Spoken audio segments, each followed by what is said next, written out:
Well, good morning, everyone. I think we have reached 10 o'clock, so for all of you that have dialed in, welcome to the Ideas UK webinar, and thank you very much for joining us today. I appreciate we very much are in unprecedented times at the moment, so perhaps webinar does provide us one of the few opportunities to be able to get together and share experiences during these current circumstances. So we've got quite a few of you online, so I would ask you to meet yourselves. I have been trying to meet people as you come on, but just to ensure we have the best experience for everyone. You will see that there is a bar and there's 3 dots called more. If you go to the chat function, then you can type in any questions as we go through actually, but equally if you would like to unmute yourself at any point to ask a question, then please do. But there is that chat function there for you to ask questions, and we will make sure that those questions are asked for you. So at Ideas UK, our remit, I guess, is to support you with your sustainability and your innovation programs. We really help you to grow your organizations through harnessing the power of employee ideas. We would like to really offer you the opportunity to be part of our network and accelerate your innovation capability, inspiring that culture of inclusion and positive change. And today we're delighted that we have Gordon from the BT Group and Stuart from Waitrose and Partners to share their expertise with us and with you as a group, and to take any questions that you have around what they do with their programs. So they're both going to do a brief introduction around their programs, and then, as I promised, we will open up to questions. So without further ado, I'm going to hand over to Gordon to talk to you a little bit more about BT New Ideas program. Gordon. Lovely, thank you very much indeed. So my name's Gordon Wright. I've been working for BT quite a long time now, so many years, and I've spent the last 14 years working on the New Idea scheme. So if you go onto the main slide, I've literally just got one slide to explain how this works. So really the whole point of this is to embed a culture of innovation. We've got 4 key areas in terms of the flow and how we take ideas through. We've got an engagement program. I'll explain a bit about the engagement with people at different stages and also some of the volumes. Okay, so we've got 4 key stages: submitted, evaluation, adoption and launched. Now in terms of submission, this is available as an online form that people can fill out. So it's a website that we've got which is permanently available to people across BT globally. So it's not just in the UK, but it's right across the globe. Once people submit an idea, it's available for collaboration and voting, so people can see it. So it's nothing secretive. Everyone can see it, collaborate and vote and support. We shape and socialize, so people can actually send the link to other people and explain more about it. What we do there, though, is to check it's unique. So we have an individual in the team who does the actual deduplication. We then identify subject matter experts. So we've got about, at any one time, from about 2,000 that we've used over the 14 years, at any one time we've got a few dozen that we know that we can go to, because BT is a large organisation full of lots of different areas. So it's quite interesting to know who exactly are the subject matter experts in those areas. What we do is we actually call that subject matter expert and then send for evaluation. So we have a conversation up front, so it's not a surprise to them, which is very important. The other thing we then do is, if it's something that we know can't go forward for whatever reason, we can actually close at that stage with an explanation. Okay. The next stage then is evaluation. So what we do is we get the subject matter to evaluate the idea, and we ask about a dozen key questions. So it's kind of, if this is the right thing to do, how much might it cost? When might this thing come to fruition in the marketplace or inside as a process change? And that subject matter expert would then complete that evaluation and suggest some sort of adoption with an owner to take it forward. So that ownership is really key, because what they would do then is to take that idea forward and to put it through things like business case, test trial, develop, or whatever is required. So at the evaluation stage, we know who's going to own it going forward, or again, we can close it with an explanation to say the evaluation's been done, but the subject matter expert thinks that this can't go forward. Now, what we do then is we chase on a bi-weekly repetition. So that means that we're constantly up to date with people and how things are progressing. The third stage then is adoption for feasibility. So the owner then takes the idea, they apply resources, complete feasibility. They'll do things like build a business case, they'll test and trial it, and then they'll do the implementation for rollout. Again, they may close it for whatever reason if the adoption and the feasibility then shows that it can't or shouldn't be done. And we chase bi-monthly because this is a slower burn part of the process. So you know that when things go to the full adoption, it takes a lot longer to build business cases and test and trial things. And then the final stage is launching something where the adopter confirms that it's actually been implemented. Now we have the first award that is paid at this stage, which is £200 on an internal benefits system, which is called Reward Central, and they pay £200 on launch. But we can also track the benefit for a year. And if we get finance sign off to show that that thing has actually made or saved that money, we can pay a cash award as well, which is very good because what we do at the start of the whole process is that we tell people that they can expect to have some sort of launch benefit and also potentially a cash award at the end. The award is typically about 1% of net benefit. Okay. And in terms of engagement, so I said that we're pan-BT, it's global, it's always on via our website. And then it's available because a lot of it is word of mouth, but also we need to know that people are actually sending things out and actually saying, if you've got ideas about this, put it through the new idea scheme. We have it on things like the people induction and workplace. So we've got workplace by Facebook. So people are aware that the thing exists, so they know how to put things in. We also have directory feeds. So that provides a profile. So you can have things like the actions and points and things actually on the system. So it's all completely sort of transparent and everyone can see what's going on. We have three main scheme campaigns. So we've always got how we work, improving customer experience, and new products and services. And we've also run 112 targeted challenges. So these are individual challenges, things like energy saving. The latest one in the photograph there is Open Reach Rural Build. So I mentioned there we've got, in terms of evaluation, 2,000 subject matter experts. And what we do there in terms of engagement is to give them guidance and support, automated emails, and we do evaluated news as well. I've got a little diagram there, which is a bubble diagram. And these are one of the things that we use to constantly keep up to date in terms of where things are, good points, bad points, that kind of stuff. All right. In the adoption for feasibility phase, we also engage with finance business partners, and we do, again, automated emails and finally do sort of individual idea reviews.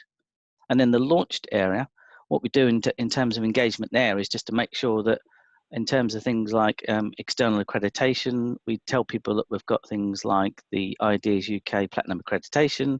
We celebrate success so people know that the thing works. We do a lot of monthly stats and reporting. Okay, and then just finally, in terms of the volumes, so we've done 28,000 ideas from 14,000 unique submitters, so that's about 13% of the whole of BT, 35 countries. And you can see there from the flow at the bottom there, you've got 9,500 through to evaluation, which is about a third of all ideas go through that subject matter expert. Takes an average of 8 weeks, about 1,500, so 5% is adopted, and it goes through an average of 9 months to launch or closure. And then finally, we've launched about 700, which is about 2.5% of all ideas, circa 20 million quid's worth of savings year on year, 10 to 20 million. And we've done 130 cash awards. Okay. That's great, Gordon. Really appreciate the overview. As I mentioned to all of you, if you would like to add any questions, in fact, we have got one question that has already come in before we go to you, Stuart. Gordon, how big is the core team managing this programme? So the initial submission, review, chase and engagement. So how big is your team? Well, you wouldn't believe it, but there's 2 of us. Wow. It is astonishing. It used to be 3, but it's now gone down to 2 through different reorganisations. And what we've done is, so I've got Mike in the team who concentrates very much on the submitted stage. And what he does is all the deduplication and the interface between us and the subject matter experts. What that does is that takes a lot of the repeat ideas and the ideas that we know won't go forward out of the system And then what I do is everything else, which is chasing all the things like the evaluation, adoption stages, the launch and rewards. So it's literally just two of us. That's great, thank you. There's a few questions coming up. I'll ask you one more. What are the 12 key questions you ask in your evaluation, Gordon, or can you just talk a little bit towards that? Yeah, sure. So, I mean, the key one really is, again, so we won't always know if everything has been tried or tested before. So one of the key things we ask for the subject matter experts is, in any other initiatives or in your experience, has this been done before? So it must be unique. So if you're setting up for reward and recognition, the idea has to be unique. Is it viable? So basically, with their knowledge of their area, is it the kind of thing that can and should be taken forward to be investigated further? Do you think that potentially the money that you would invest in this is actually worth the return on investment? So how much might it cost? Carry on, sorry. That's okay. Everyone. Yeah. So how much might it cost? What the benefit might be? If there is going to be a benefit, who may benefit? So I think in terms of the scale, so we ask about things like the volumes, so the actual demand and the volumes that we will actually get in terms of taking this forward. The other thing is about timescales. So if you've got high demand, high potential, and a short timescale, we can then prioritize on things like the bubble diagrams and the tracking spreadsheets and the heat maps.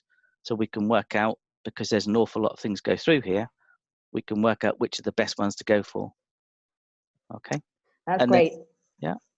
So what I'm going to do is I'm going to hold the other couple of questions that are already in and hand over to Stuart if you'd like to unmute yourself to talk us through the Waitrose just top line again. And then I'm going to ask you both some additional questions if that's okay. Cool. Thank you. Sure. Okay, so hello, good morning. So my name's Stuart Eames. I work for Waitrose and Partners, have done for similar to Gordon, quite a few years.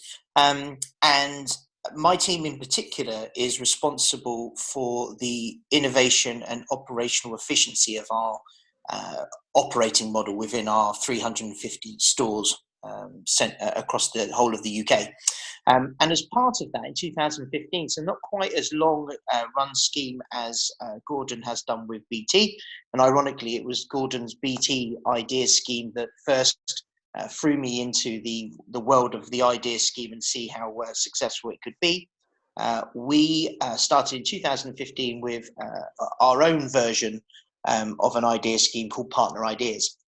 And Partner Ideas was designed specifically so that we could take partners' voice from the shop floor. So partners in our business are employees. So apologies if I call them partners all the time. They're our employees. The ability to be able to make suggestions as to how to improve their working life, their processes that they work with, etc., etc. And when we start to launch this, what we found was that we don't need a particularly large volume of people to manage the scheme. So very similar to Gordon, I have 3 partners that work in my team, and as part of that, their specific effort on the Partner Ideas website that we use is only roughly around about half of an FTE in total. We've had a systematic amount of ideas in, roughly about 4,500 ideas in over those 4 years, roughly around about 18 new ideas a week. The challenge has seen it's an always on challenge, so it's a good suggestion scheme. So instead of it being maybe a little bit more dedicated to a particular challenge or a particular problem area, we say, got an idea, click here. And that's an always-on good suggestion scheme. We've had roughly around about 275,000 views of that scheme, individual views of partners coming in and out, and we have about 8,000 registered users for our scheme. And I think that's pretty important, really, based on the fact that we have 80,000 people in our partnership, and you are never likely to get everybody to involve themselves with ideas. And so roughly about 10% is a pretty strong option. We've been recognised a number of different awards. We've seen in particular our partner survey, so our employee survey, data has told us that a specific question around my ideas to improve the business are welcomed. We've seen an increase within that over the time within Waitrose, and we roughly have in just one area of our business, in payment within checkouts, we've had a 16% return on investment of around 30 ideas that we've done in that specific space. And in total, across since February 2015, with my team, roughly around about £10.5 million worth of business benefit delivered through our operating model. So, and about 14% of ideas are selected. So, very similar process to what Gordon highlighted. We have 4 stages. We have the first stage, which is what we class as new and discussion, where an idea has the opportunity to be collaborated on, comments, likes, very similar to a number of different schemes out there. And during that time, my team interact with that and start to delve and ask more questions. They have the ability to upload PDFs, media, and all the usual pieces onto that idea. And the beauty of the scheme is that an idea is never lost. You can't lose an idea in the scheme, which means from a point of view that you're always going to have an interaction back to the originator, which I think is absolutely really important. Then after a couple of weeks moves into what we call an initial review, where we will make an assessment and bring in the relevant business partners and the people that the SMEs and the people in our business that we want to use to be able to try and judge whether or not an idea has potential. If that's deemed the case, then we will put it through into a development phase where there's an opportunity for it to stay in there for 1 week or stay in there for 4, 6 months, however long it takes us to, as a business, to be able to prioritize and deliver an idea. And I think that's really important as well, because what we find is a great idea can move into the development stage, but it basically may not be prioritized to be the one that we're going to work on exactly at that time. But we don't want to lose that, and we still want it in there to be able to deliver later on. So we almost have an incubator stage where some ideas stay in there for a while and other ideas go through it quite quickly, and then into implementation. We do have a reward and recognition scheme. I think I play more on the recognition rather than the reward, and that's only because we work as a partnership, and so one of our standing principles is to make our business better, and so therefore we trust our partners to be able to provide more and more ideas. And I've just given you a couple of the case studies that have delivered real benefits in our business as we've delivered them, so I won't go through them all individually because I'm conscious of time and lots of questions. So that is really an overview of our operation and our scheme. Thank you both. So we've had quite a few questions that have come through. So I guess the first one is around, or I'm not asking these in any particular order actually, but what is the incentive for employees to submit ideas? I think you've both touched on this, but perhaps you could expand slightly.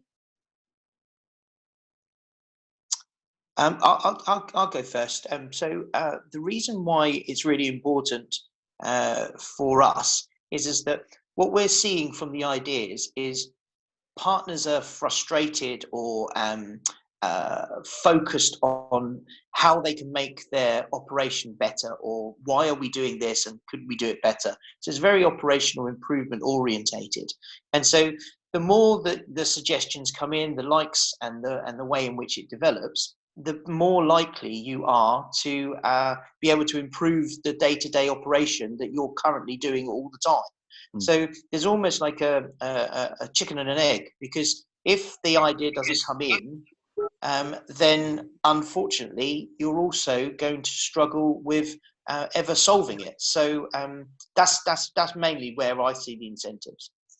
Thank you. And Gordon? Yeah, I think the same for us, really. It's a vast majority of the ideas come in where people are working on the day-to-day processes and systems and tools, and they just want to improve what they do. So it's a bit of wanting to improve their own work, but also improve the work of others. So a vast majority of people, although we do a cash award, which I think is a good incentive, they are delighted when something actually takes place, and it just makes a difference. So for them, that's key. And another question, I guess, is linked a little bit to that in terms of how do you ensure you get really high level kind of game-changing ideas, as well as kind of, I guess, the lower level ideas, which are more around process change? How do you kind of ensure that mix? So for us, it's about setting the challenge. So I think that we've got strategic imperatives. So we're looking at things. So at the moment, we've got things like OpenReach, looking at rural broadband build. So as well as having the always-on suggestion schemes, which I think both us and Stuart and Waitrose have, you kind of have these targeted challenges. So you can sort of take the day-to-day things, but sometimes you get the biggest ideas from the day-to-day things, but other times it's from a specific targeted challenge. So it's the senior leaders saying, right, we've got a particular problem here, give us your big ideas. Great. And Stuart? I think very similar to Gordon. So we found some of the ideas that have come in at a particular low level are unlikely to ever surface in anyone on anyone's radar, because senior leaders are not focused on that particular area of the business, or maybe they don't see the pain point that's causing this to happen in 350 stores across 365 days a year, and everybody filling in and so on. So I think that there is power in the small ideas, and most businesses move away from just or move into just focusing on some of the problems. They'll never find those golden opportunities. I mean, we've seen single ideas that have delivered a superb return that would never ever have risen or been considered by the business in general. So I think that's really important. But ultimately we very much feel exactly the same as Gordon, is that if you focus on some really big challenges and questions and problems within your business, you are more likely to get those golden nuggets that are focused in an area that's already got ownership, already got sponsorship, already got a capital fund to be able to do something with them. And those are really, really important factors that help drive ideas through to fruition. So always on challenge is great and get some golden nuggets, but occasionally those specific challenges, as Gordon also alluded to, are really important. Yeah. So that's actually great, because that was an answer to another one of our questions, which was around a focused campaign versus your program open to all ideas. And I think you both do a mixture, actually, to make sure you're harvesting those best ideas. So thank you for that. So we had a question, Gordon, from your talk around how do you reach out to SMEs and incorporate SMEs into your program and process? Yeah, so most of this is about the set of SMEs that we've already got, but we've got an excellent directory online, which enables us to look right across BT, and also we find through our contacts the best SMEs to go for, and really it is a hard slog in terms of making contact and making sure that they are the right person. And in the system, we can actually transfer things. So once it's gone to an evaluator as a subject matter expert, and they say, well, actually, I've had a look at it, but I think it's a different person, we can then transfer it. But we will always try and make that contact and have that approach with, a conversation. So we don't like to cold call, but once you have that conversation, people realise that it is their area, and you're helping them improve. So you get a good relationship. So it's very much the relationship building, the dialogue you have with your subject matter experts to get them kind of included and feel part of the program. And just on that, you can see that over those years, we've had 2,000 subject matter experts. So it's not just one tiny set of people that can do this. You have to know a bit about everything in the entire business, and you will always change to a slightly different person who will be able to help you unlock things. Yeah, okay. No, that's great. Thank you. So a question that came in early on, and this is aimed at both of you. What is your biggest success, and likewise, what's the biggest headache when running a program? Well, I mean, if I start, biggest success for me is actually not an individual idea. It's a person. Some of you may have met this guy before, a guy called Mike Bowen, and he's a serial submitter. So he's put dozens of ideas on, and he's actually had a number of launch, had a whole bunch of cash awards. But some of his ideas have actually saved the company sort of 3 or 4 million quid each. But what happened there is that the individual concerned, Mike Bowen himself, he's actually won awards at Ideas UK, Idea of the Year, etc. But he actually changed his career because this is all about embedding the culture of innovation. So he actually changed his job into an innovation and ideas job. So that for me is a great success story. It's all about the people stuff, not necessarily the ideas. Fabulous. And your challenge? For me personally, it is the subject matter expert community.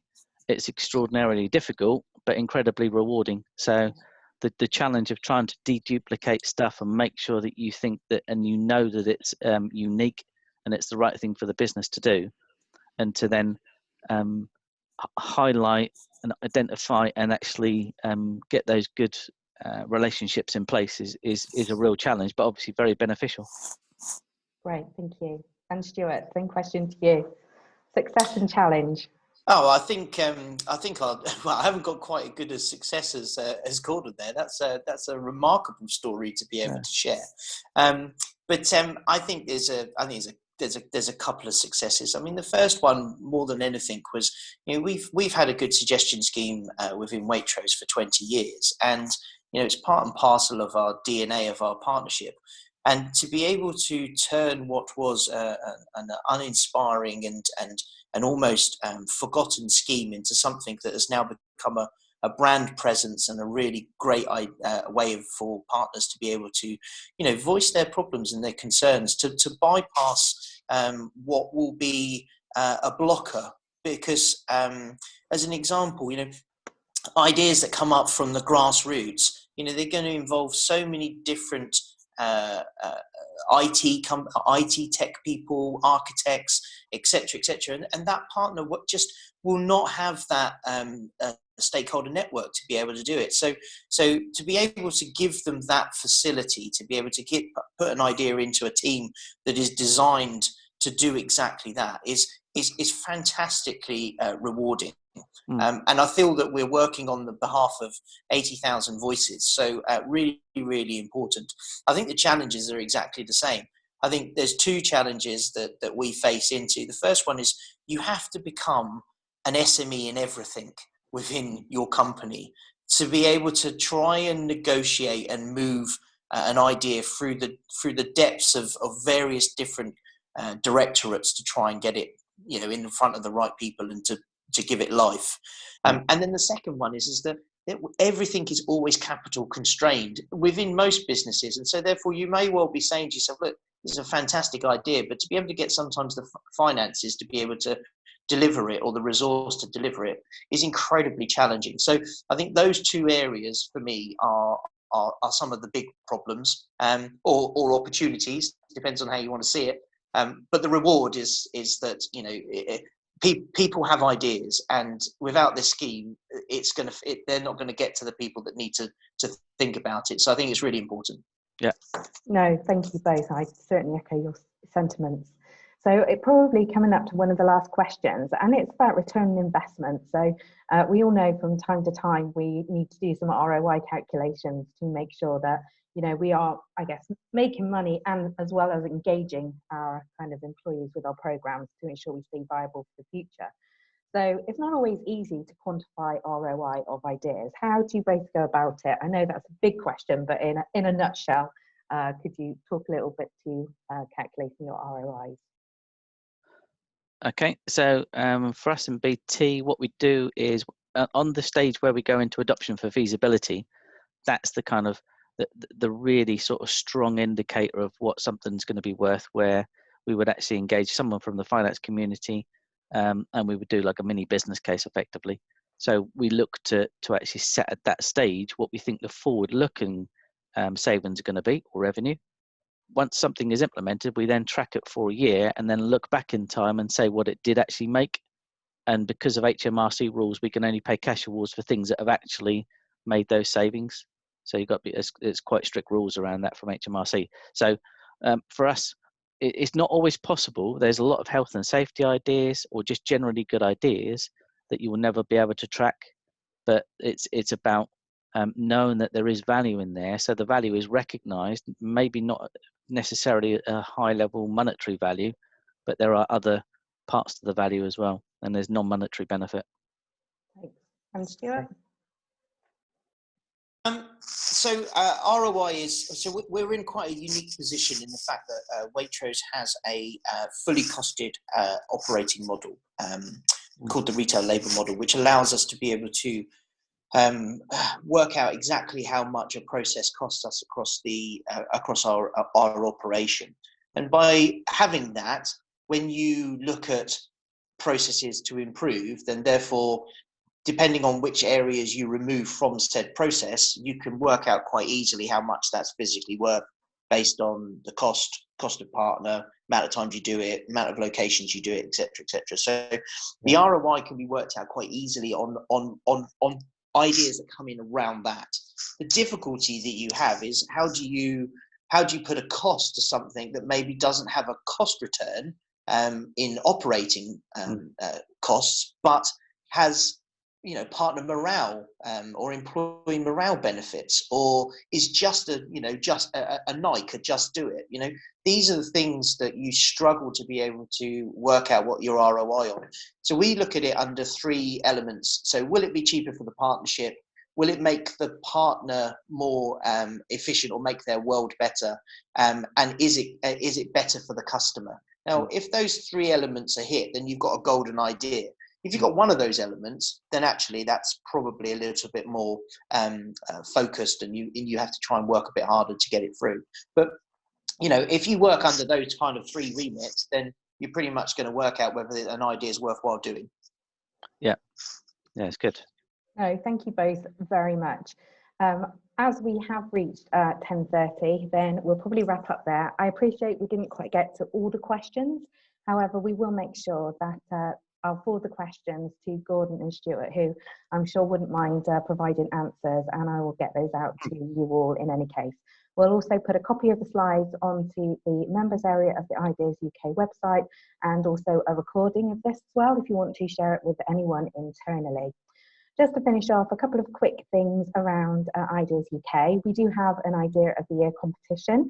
We run it annually. As Gordon alluded to, BT have been the winners. Last year it was the West Midlands AHSN. We have a dedicated competition site, so if anyone is interested, it's free for members to participate in that competition. Then please do get in touch and I can send you details. The competition itself culminates in an award ceremony at our annual conference, which is booked for the 11th and 12th of November. Hopefully our world may have returned to normal by then. Right. Fingers crossed. Absolutely, but obviously we will keep you posted. And finally, we do have a network event. It was originally planned for April, but for those of you based in the UK, the Wales Audit Office are co-hosting an event with us. We postponed to the Tuesday, the 30th of June, but again, obviously, life is uncertain at the moment, so we will keep you updated. But if you would like to hold that date in your diary, more details will follow shortly. So thank you very much to Gordon and Stuart. Thank you to all of you. We've had 30 people on the line. Thank you for your participation, the questions you've asked, and thank you for your involvement with Ideas UK. To get in touch with us, we've obviously got our website, www.ideasuk.com. You can email me, zena@ideasuk.com, and we have Twitter @IdeasUKOfficial. But more importantly, to all of you, just stay safe during these troubling times, and hopefully we'll be in touch with further webinars in the future. And if you would like to contribute and share your experiences, we'd love to hear from you. So thank you very much and goodbye. Thank you.